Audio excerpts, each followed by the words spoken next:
people talk about the movies they saw here. I saw Empire Strikes Back here. There would be double features. This was the third movie theater. These lights in the front lobby, they're original from the 1940s. Hey Salukis, I'm Jeff Gleam, Executive Director of the SIU Alumni Association, and welcome to another edition of Saluki Sleuths. In this episode, we're going to leave you a little nostalgic. We're going to walk back into the past and walk forward into the future, taking a look at a well-known establishment, the Varsity Theater. Here's Anna Toomey with more. People came for the movie premieres, the arcade games, family nights. The list goes on and on. Varsity Theater has welcomed Salukis and the people of Carbondale for more than 80 years. We have people come in and tell us stories about their first dates and come back for their anniversaries. That's really cool. Well, for me, the Varsity I have a long memory of it. As a child in the 60s, our folks would take us there. We didn't have a TV, we didn't have air conditioning, so we often went in the summer just to cool off, and the films didn't cost all that much. They were always first-run films. The nostalgia hits hard as soon as you enter the lobby. Hi, I'm Billy Robbins, and welcome to the Varsity. I have the pleasure of serving on the board and currently the president and chair of the board here at the Varsity. Billy Robbins and Eric Jones both have a passion for Varsity Theater history. I like local history, especially Carbondale history. I'm always interested in knowing what used to be somewhere. Our tour starts at the ticket desk in the Varsity Theater lobby. The Varsity opened in June of 1940 as a Rogers movie theater with our, what we affectionately term our big room theater and the connected balcony. That was all one theater. The theater was built in the Art Moderne style, very close to Art Deco, but in 1940.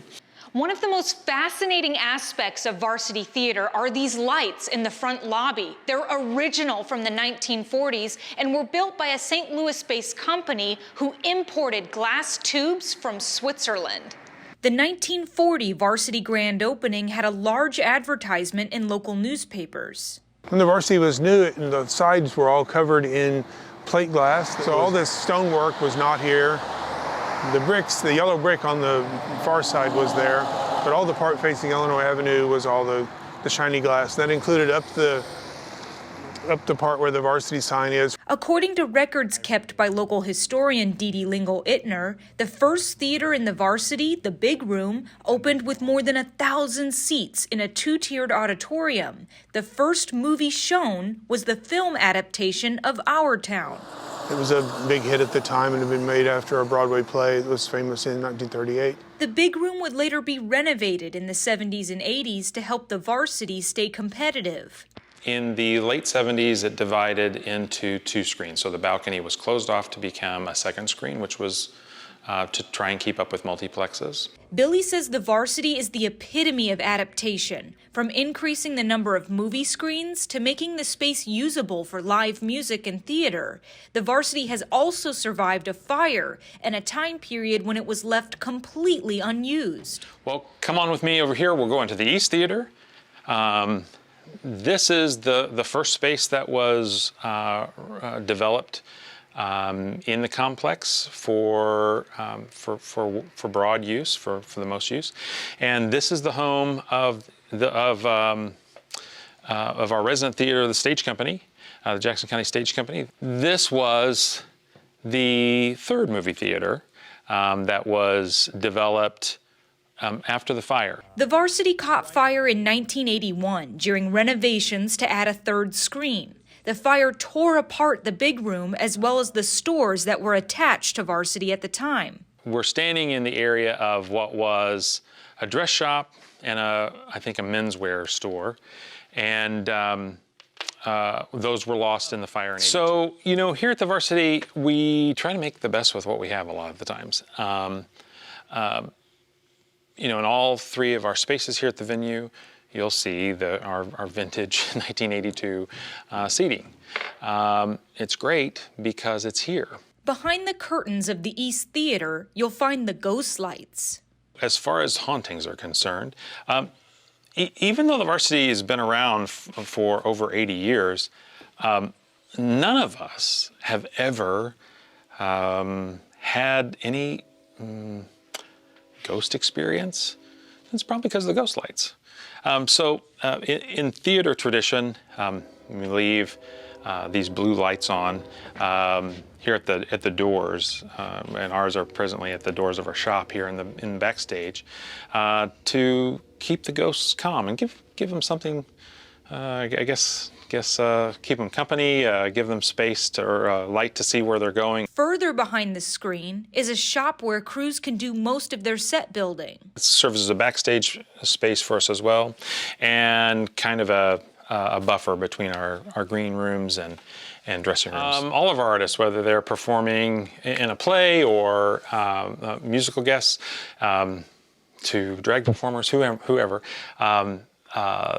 we have dressing rooms and green room space down here that they all can use and enjoy. So next, we head up to the balcony, an extremely popular area of the Varsity and one with a long and varied history. So this is the balcony space here at the venue. This is one of our favorite spaces. This is our most recently renovated area. When I say renovated, I'm not saying restored. This is not as it was in the original. This staging and our film screens were all brought in really recently, within the last 4 or 5 years. Many of the changes made to the balcony area were done by volunteers right here in Carbondale who believe deeply in the Varsity's mission. Billy says the projection room is an original from 1940, something that makes this viewing area especially unique. One of the things I say, and people hear me say it all the time, is that saving the Varsity is something that goes on every single day. Billy says the balcony area was front and center during the Carbondale Civil Rights Movement. If there is a haunting or a ghost story, it's this space right here. You see, from 1940 until the mid-50s, the Varsity was segregated.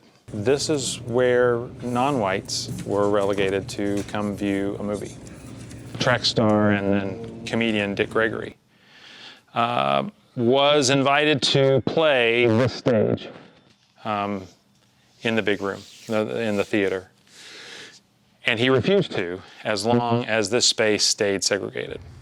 You know, one of the things that we do at the Varsity is try to create a safe, accessible space for people all across the community from any background. We move on to a rarely seen part of Varsity Theater that comes with a view of the Carbondale Strip. So this is the original manager's office. On the front of front of the theater, on the top of the marquee, is our tower, and then our tower sign, which we refer to a lot. So the glass block where you see Varsity on the south-facing and the north-facing sides of the sign. A couple of years ago, about 4 years ago, this was only turned on if we were kind of in residence, sort of like when the king, well, the king now is in the palace, the flag's up. But one of the efforts that I said is, let's turn the tower on all the time. Kind of a little small thing. But having that on all the time, I couldn't get over the nostalgia that it would hit when I would come into town from South End and see the light from the theater tower in the evening, and it was really impactful. And we venture up one more level to the attic. We'll try not to kill ourselves and do this. We climb up to a window many might recognize from the outside. So one of the vantage points that just some of the few get to see is, the medallions on the tower they are windows, but great place to see Lights Fantastic Parade that we just had. Watch the trains come in as well. 80 years after it was built, the Varsity Theater still has so much history intact. The different styles and coloring of everything from bathrooms to the theater seats paint a picture of each decade the theater has survived.